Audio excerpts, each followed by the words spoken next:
Alors, sans plus tarder, je vais vous présenter notre prochain intervenant. Alors, en complémentarité, j'allais dire, je vais vous présenter Monsieur John Husk. Il est conseiller municipal à Drummondville depuis 2009. Il œuvre à y intégrer l'enjeu climatique depuis ce temps et a notamment été responsable politique de l'élaboration du plan de mobilité durable 2020-2040 de la ville. Monsieur Husk détient un baccalauréat en études politiques appliquées de l'Université de Sherbrooke et poursuit actuellement une maîtrise en aménagement du territoire et développement régional de l'Université Laval. Il est également président du regroupement des organismes de bassin versant du Québec depuis 2019 et il nous présente aujourd'hui sa conférence « Mobilité durable et gestion du changement ». On vous écoute, Monsieur Husk. Oui, bonjour tout le monde. Merci beaucoup. Je suis très heureux d'être là. Merci au ARN-CREQ de m'avoir invité. C'est très apprécié. Donc, effectivement, je suis là pour vous parler du plan de mobilité durable de la ville de Drummondville, en particulier l'aspect de la gestion du changement. Donc, je ne sais pas si c'est possible de voir la présentation à l'écran. Voilà, merci. Donc, effectivement, tel que mentionné, j'ai eu la chance de piloter et d'être responsable au niveau politique de l'élaboration du plan de mobilité durable 2020-2040 de la ville de Drummondville. On a élaboré ça entre 2017 et 2019 et c'est en application depuis ce moment-là. Donc, on peut changer. Je voulais d'abord, dans un premier temps, vous présenter des principes que moi je trouve très importants qui ont soutenu cette démarche-là.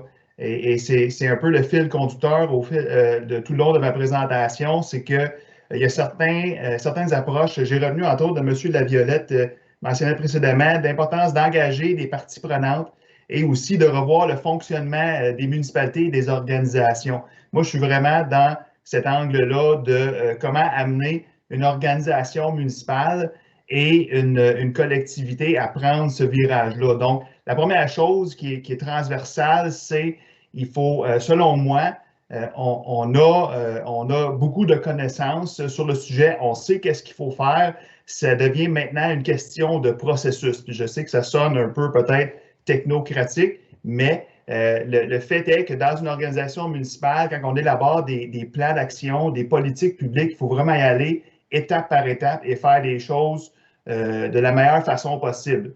On peut changer, s'il vous plaît. Il y a différents 6 principes derrière ça, 6 éléments à retenir qui sont importants. La première, c'est il faut favoriser l'appropriation par tous les acteurs qui sont moindrement concernés par l'enjeu, c'est-à-dire autant à l'interne de l'organisation municipale, autant dans la collectivité. Il faut s'assurer que les gens puissent participer en co-construction tout au long de la démarche pour vraiment s'approprier le sujet. On peut changer. Il faut aussi favoriser une synergie. Il faut qu'une municipalité travaille, exemple, en partenariat avec les différents acteurs sur son territoire pour éviter de dédoubler les actions parce que coordonner un effort dans un enjeu aussi transdisciplinaire, c'est pas évident. Donc, il faut vraiment travailler ensemble. Prochaine. Il faut aussi avoir une approche qui cible les besoins des gens. Parce que nous, aujourd'hui, on parle de climat, mais les gens dans une municipalité, dans toute collectivité, les gens ont beaucoup d'autres enjeux, que ce soit les préoccupations sociales, économiques, de santé. Quand on approche des acteurs comme ça, leur préoccupation première, ce n'est pas nécessairement le climat.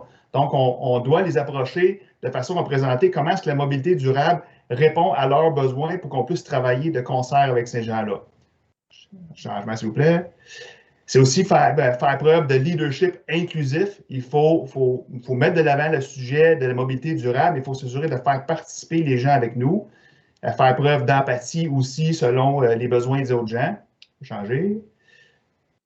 Et ça prend beaucoup de temps. Ce que j'ai constaté au fil de la démarche, c'est que rencontrer des gens, discuter avec eux, comprendre leurs besoins, faire des rencontres, travailler avec les gens, c'est beaucoup de temps. Il ne faut vraiment pas sous-estimer l'effort que ça prend en ce sens-là. Et dernier point, c'est bien évidemment, c'est un point un peu fondamental, c'est qu'il faut avoir la compétence. Donc, il faut avoir des élus qui sont motivés par le sujet, mais aussi des fonctionnaires qui ont la compétence pour le faire. Donc, on peut changer, s'il vous plaît. À l'interne, qu'est-ce qu'on a fait à l'interne à la ville? On peut changer. Alors, première chose, ben, le plan de mobilité durable, il est inscrit dans une vision globale, un plan stratégique 2017-2022 de la ville, donc ça découlait de ça. On peut changer. On a formé, évidemment, c'est un peu un classique, là, un comité de travail que j'ai présidé pour élaborer la démarche. Diapo. On a fait plusieurs consultations, des consultations presque mur à mur pendant plusieurs mois de temps. Plusieurs comités de la ville que vous voyez à l'écran, des comités à l'interne à la ville, mais des comités aussi, par exemple, la table de saines habitudes de vie du Centre du Québec qui existe dans notre région. Mais on peut, avant, cliquer, s'il vous plaît, diapositive. On a mis beaucoup, c'est-à-dire de focus sur embarquer les différents services municipaux dans la démarche. En particulier, la direction générale, et j'aurais pu ajouter aussi la trésorerie, mais c'est excessivement important parce que pour moi, les fonctionnaires jouent un rôle très important, très fondamental de soutenir la démarche, la vision qui est mise de l'avant par les élus. Et donc, on a fait grande attention à impliquer ces gens-là, c'est sûrement imparfait, mais on a porté beaucoup d'attention à impliquer ces gens-là dès le départ, connaître leurs besoins, leur expliquer qu'est-ce que c'est la mobilité durable, développer avec eux des pistes d'action et vraiment comprendre leurs besoins et s'assurer qu'ils aient les ressources en conséquence pour, après ça, mettre ça en œuvre. On peut changer. Et c'est un peu un point technique, mais une chose qu'on a faite, c'est on a créé des fiches de suivi. À chaque fois qu'on avait des rencontres avec tous les services, on notait tous les points qu'on a pris ensemble. Et donc, tout le monde qui participait à la rencontre avait un suivi et savait qu'est-ce qu'il y avait à mettre en œuvre. Et donc, ce qu'on avait discuté, donc c'était clair pour tout le monde. Donc, on peut changer. Maintenant, qu'est-ce qu'on a fait avec les acteurs à l'externe de l'organisation municipale? Diapo. On a fait au niveau communicationnel, on a créé une identité visuelle. Changer. On a fait un forum avec tous les partenaires de la ville, les partenaires sociaux, économiques, environnementaux, de santé et aussi en termes de la Sûreté du Québec, par exemple. Changer. On a fait, avec le grand public, on a fait 5 soirées de consultation dans 5 secteurs différents de la ville. On a fait un sondage web. On a fait demander des questions aussi par notre patrouille verte qui a circulé durant tout un été. Changer. On a même fait aussi une activité en 40 jours avec des jeunes. Moi et le responsable administratif de la démarche, M. Claire Crevier, on est allé chercher l'input des jeunes pour comprendre, parce que c'est eux qui vont devenir des conducteurs, évidemment, des utilisateurs de la route. Comment est-ce qu'eux perçoivent leur environnement? On peut changer. On a fait un concours de photos avec le club de photos de Drummond pour embarquer des gens et démontrer, donner un côté visuel, un peu culturel, si on veut. Régie. Évidemment, il y a eu le lancement où on a mobilisé plusieurs partenaires qui font partie de la démarche. Changement. On a fait une soirée de présentation publique où ce qu'on a pris, moi et M. Crevier, on a pris le temps de répondre, de présenter, de répondre au public la démarche, le plan et répondre à toutes les questions, commentaires des gens. Changer. Cette diapositive-ci, la suivante, c'est simplement pour expliquer que toute la documentation est disponible en ligne. On peut changer. Et notamment la carte du réseau cyclable actuel est projetée. Changer. Maintenant, en termes de quelques résultats, jusqu'à date, ça fait environ 1 an, 15 mois que la Ville met en œuvre le plan de mobilité durable. On peut changer. Très important à ne pas sous-estimer, c'est pour l'équipe de la fonction publique, on a élaboré, l'équipe elle-même a élaboré une structure de gouvernance parce qu'on ne peut pas juste le conseil municipal adopter un plan, une politique de n'importe quel type et de dire, bon, OK, l'affaire est ketchup, on va de l'avant avec ça, pas de problème. Il faut absolument laisser la chance à l'organisation municipale, à l'équipe administrative de se donner une structure, de lui donner les moyens d'avoir des moyens. Alors, on a porté attention grandement à donner une structure de gouvernance.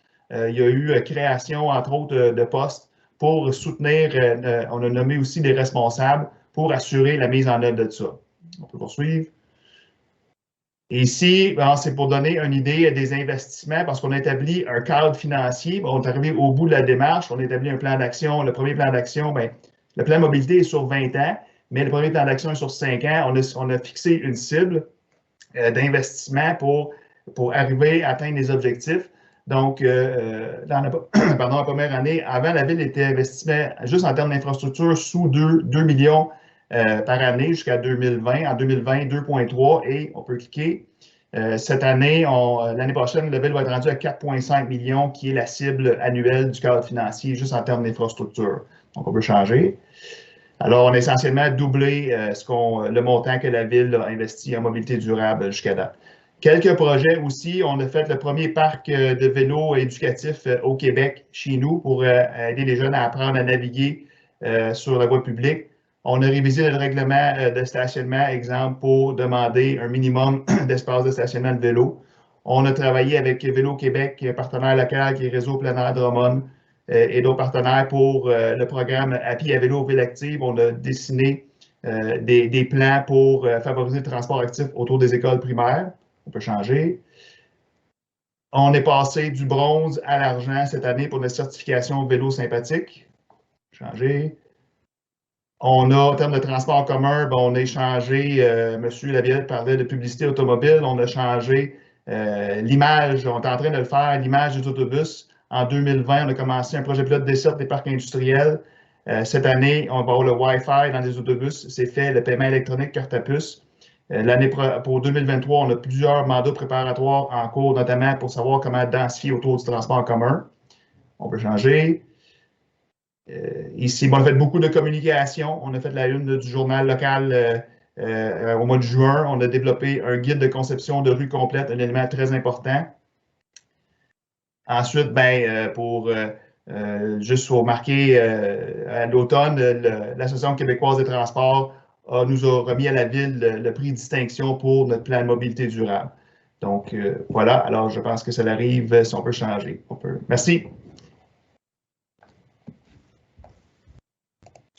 Merci beaucoup, Monsieur Husk. C'est très, très inspirant de voir une municipalité qui a les bottines qui suit les babines. Alors, je vous remercie beaucoup. Vous allez être des nôtres pour la table ronde, également au Salon des experts. N'hésitez pas encore, le public, si vous avez des questions, vous allez pouvoir les poser directement sur le chat à ce moment-là. Et un gros merci, restez parmi nous. Je vais vous présenter.